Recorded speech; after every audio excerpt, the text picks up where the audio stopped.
God not only tells us what to do, but God has given us a tool, a means of enforcement of his will in the civil government. Now, civil government is first mentioned when Noah steps off the ark. And God says that if a man sheds a man's blood, by man shall his blood be shed. This is God's blessing on the idea of a government agency, which is by nature, and this is not intended to be an insult, it is an agency of force. You see that highlighted again in Romans 13, the locus classicus for a Christian understanding of what government is all about. There, Paul describes government as God's minister of justice, saying that they have not been given the sword in vain.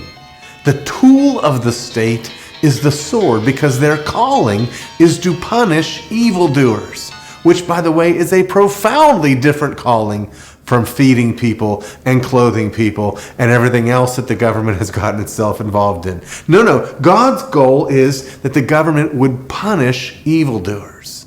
And you see how that, again, like the fence that we talked about earlier, provides a context for freedom by which we might be able to do our work and prosper.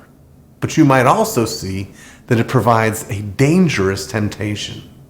If God says to the government, here is the sword, you have my authority to punish evildoers, and there's only essentially one legitimate sword, aren't men who are still fallen, who are still covetous, aren't they going to be tempted to try to find a way to seize or to use that sword in order to exploit and oppress other people?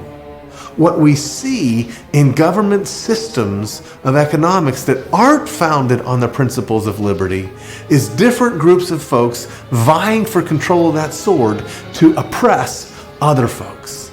That's why we say it's either liberty or tyranny. You cannot have no state, but you need to have a state who sees its function as protecting people rather than providing for some people at the expense of others, rather than taking from one group and giving to others. No, friends, the function of the state, and this is going to influence the fullness of how we understand economics, the function of government is to punish evildoers. And when they do, we can prosper.